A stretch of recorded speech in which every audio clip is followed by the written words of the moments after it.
ये 4 धाम यात्रा के लिए उत्तम मार्ग, अच्छी व्यवस्था उत्तराखंड के लोगों को तो रोजी रोटी देगी। उत्तराखंड के विकास के लिए चारों दिशाओं में नए अवसर प्रदान करेगी। जब बद्रीनाथ केदारनाथ की यात्रा पे कोई आता है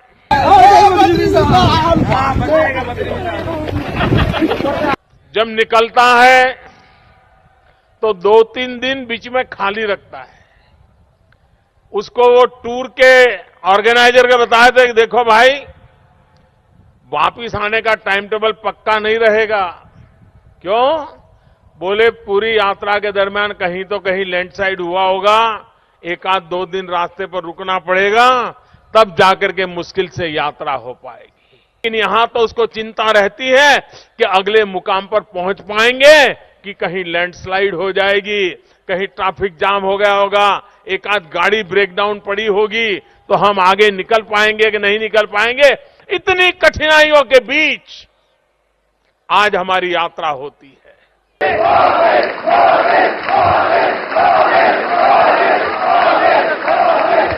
बिल्कुल सही पहचाना आपने, मोदी जी ही हैं।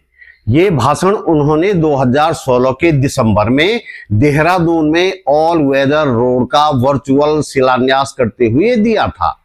क्या क्या सपने दिखाए थे, आपने उन्हीं की जुबानी उसके कुछ हिस्से सुन लिए हैं। और आज वास्तव में क्या हालात हैं, तस्वीरों में आपने देख लिया है। ऑल वेदर रोड, जिसे काफी समय तक मोदी जी का ड्रीम प्रोजेक्ट कहकर प्रचारित किया जाता रहा है, आज किस तरह लहूलुहान है, इस वीडियो में देखेंगे। एक सवाल जो इस स्थिति में सबसे ज्यादा बड़ा सवाल होना चाहिए, लेकिन कहीं नहीं पूछा जा रहा है। इस रोड के पर्यावरणीय आकलन के लिए जो हाई पावर कमेटी बनाई गई थी, उसके 21 सदस्यों ने 10 मीटर चौड़ी सड़क बनाने का सुझाव दिया था, जो बनी भी। उनसे पूछा जाना चाहिए कि वे साबित करें कि उनका सुझाव पूरी तरह से सही था। यदि ऐसा नहीं कर सकते तो सामने आकर देश से माफी मांगे।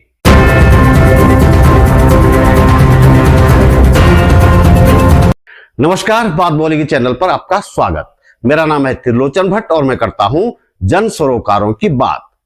27 दिसंबर 2016 जब भारत के प्रधानमंत्री नरेंद्र दामोदर दास मोदी ने कई केंद्रीय मंत्रियों और उत्तराखंड के कई बीजेपी नेताओं की मौजूदगी में देहरादून के परेड ग्राउंड में ऑल वेदर रोड बनाने का ऐलान किया था और खूब तालियां बटोरी थी। क्या क्या सपने दिखाए थे मोदी जी ने। हर व्यक्ति के मन में अपने मां बाप को कभी न कभी बद्रीनाथ, केदारनाथ, गंगोत्री, यमुनोत्री के दर्शन कराने की इच्छा हो। लेकिन मेरे देश में ऐसी सरकारें आई कि 125 करोड़ देशवासियों की ये इच्छा पूरी करने के लिए भी आवश्यक सुविधाएं नहीं कर पाई। ऑल वेदर रोड को मोदी जी का ड्रीम प्रोजेक्ट भी बताया गया था। कैसे कैसे शानदार सपने दिखाए गए थे, आप पीछे स्क्रीन पर देख पा रहे होंगे। कहा गया कि इन सड़कों पर मौसम का कोई असर नहीं पड़ेगा, लेकिन हुआ क्या, ये आप देख रहे हैं। अब कुछ लोग इसे ऑल वेदर रोड तो कुछ ऑल पैदल रोड कहने लगे हैं। जैसे जैसे इस सपने का झूठ सामने आने लगा, सबसे पहले तो इसका नाम ऑल वेदर रोड से बदलकर 4 धाम सड़क परियोजना रख दिया गया। ये नाम बदले जाने की खबर लोगों को तब लगी जब सड़क पर जगह जगह इस नए नाम के बोर्ड लगा दिए गए। इस परियोजना की कुल लंबाई थी 889 किलोमीटर।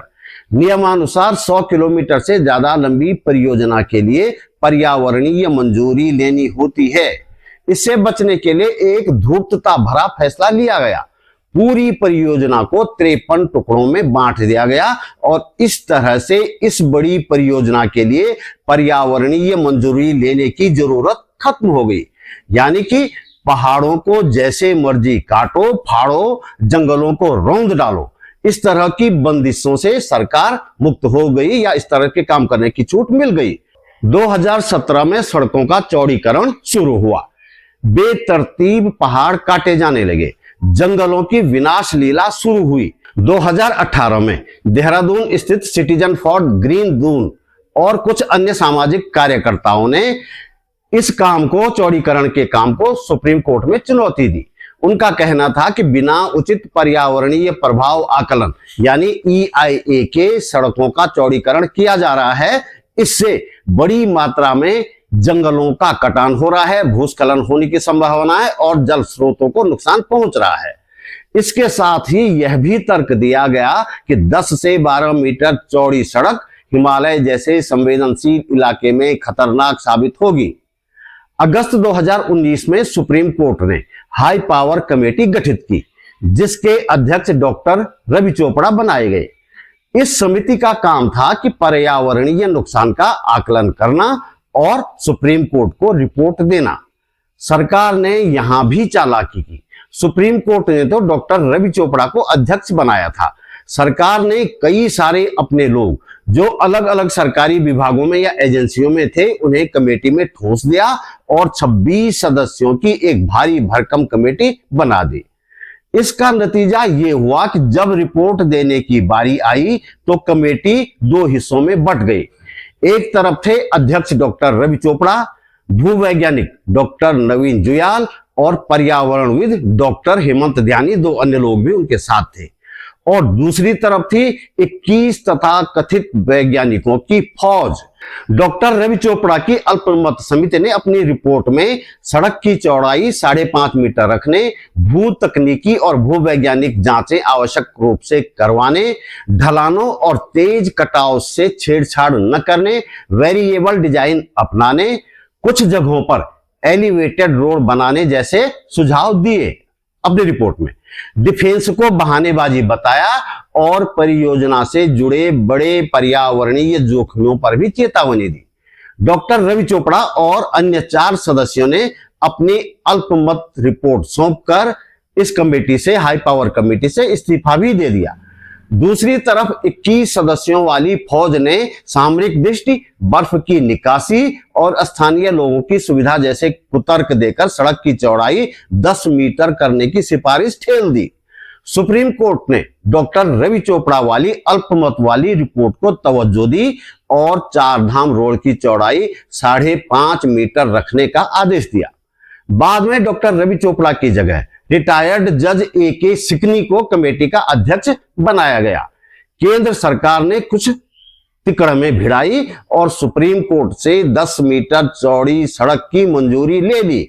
नतीजा सामने है, कुछ उदाहरण देख लीजिए।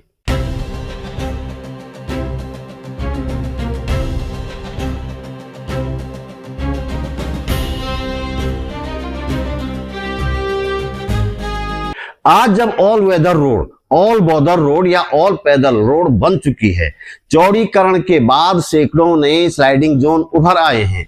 बरसात ही नहीं, गर्मियों और ठंड के मौसम में भी भूस्खलन हो रहा है। बोल्डर गिरने से इस तथा कथित ऑल वेदर रोड पर लगातार मौतें हो रही हैं। तब वे 21 तथा कथित वैज्ञानिक कहां हैं जिन्होंने 10 मीटर चौड़ी सड़क बनाने का सुझाव दिया था? सड़कों को ज्यादा चौड़ी करने पर अनिष्ट की आशंका जताने वाले डॉक्टर रवि चोपड़ा, डॉक्टर नवीन जुयाल और डॉक्टर हेमंत ध्यानी लगातार पब्लिक प्लेटफॉर्म पर आ रहे हैं। डॉक्टर रवि चोपड़ा हाल के दिनों में 2 बड़े अखबारों में लेख लिख चुके हैं। दून लाइब्रेरी के खबरपात कार्यक्रम में पिछले दिनों मैंने उनसे ऑल वेदर रोड और धराली त्रासदी सहित कई मुद्दों पर बात की थी। इसका पूरा वीडियो इसी चैनल पर आपको मिल जाएगा, देख लीजिएगा। अब जब हमारी कमेटी गई वहां पर, तो सरकार की एक योजना थी कि वहां पर 10 मीटर चौड़ी सड़क करेंगे नदी के किनारे, और उसके लिए 10,000 देवदार के पेड़ काटने। डॉक्टर नवीन जुयाल भी लगातार विभिन्न माध्यमों से उत्तराखंड में हो रही त्रासदी और ऑल वेदर रोड के दुष्प्रभाव के बारे में बोल रहे हैं। धराली त्रासदी के बाद उनके कई वक्तव्य और वीडियो सामने आ चुके हैं। 2023 में जो हमने इस इलाके की संवेदनशीलता को देखते हुए ये अनुमान लगाया था कि इस इलाके में ऐसे कुछ अनहोनी हो सकती है अगर हम इस इलाके की संवेदनशीलता को अप्रिशिएट ना करें। अथॉरिटीज ने वहां पे एक आरसीसी की दीवार बनाई। मैं उनसे आग्रह करना चाहता हूं कि हिमालय की नदियों को इस तरह से आप आरसीसी की दीवारों से बांध नहीं सकते। डॉक्टर हेमंत ध्यानी भी कई चैनलों पर बोल चुके हैं, बोल रहे हैं। इन तमाम घटनाओं पर उन्होंने बारामासा के राहुल कोटियाल के साथ लंबी बातचीत की है। पूरा वीडियो आप बारामासा पर देख सकते हैं। कहते ही रहे थे, तमाम कमिटीज में हमने बात उठाई थी 2013 केदारनाथ की आपदा के बाद, चाहे 2019-20 में जो हाई पावर्ड कमेटी चारधाम समिति की, और फिर हमने भागीरथी इको जोन में ये भी कहा था कि देखिए इन क्षेत्रों में ये संवेदनशील क्षेत्र हैं। उत्तराखंड के एक अन्य भूवैज्ञानिक डॉक्टर एसपी सतीश शुरू से ही ऑल वेदर रोड के दुष्परिणामों से आगाह करते रहे हैं। थर्ड पोल पर उनका एक इंटरव्यू आया है, उसे देखना भी जरूरी है। धराली त्रासदी के दिन बात बोलेगी पर डॉक्टर सतीश से बातचीत के आधार पर एक वीडियो उपलब्ध है, उसे भी देख सकते हैं। कि मेरे पे चोट कैसे लगी। और घर वालों ने पूछा, दुनिया पूछ रही कि तू कहाँ, मतलब कैसे हो गया, तू बेहोश कैसे था, क्या था, मुझे पता नहीं चला। मुझे 5 दिन बाद पता चला डॉक्टर साहब, जब मेरे चप्पल वहां पेड़ के नीचे मिले तब मेरे को याद आई कि मैं तो पेड़ से गिरा था। बिल्कुल।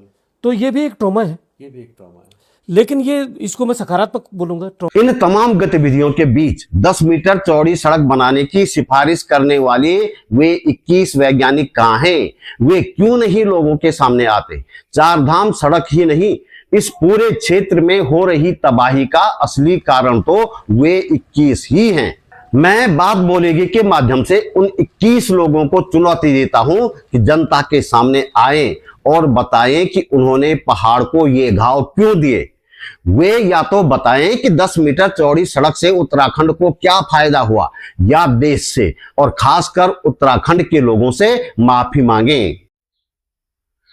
तो दोस्तों, इस वीडियो में इतना ही। वीडियो खत्म करने से पहले एक अनुरोध, आप महसूस करते हैं कि इस वीडियो को बनाने में मैंने थोड़ी बहुत मेहनत की है और आपको इससे कुछ काम की जानकारी मिली है, तो वीडियो को लाइक करें, इस पर कमेंट करें, हो सके तो शेयर भी करें।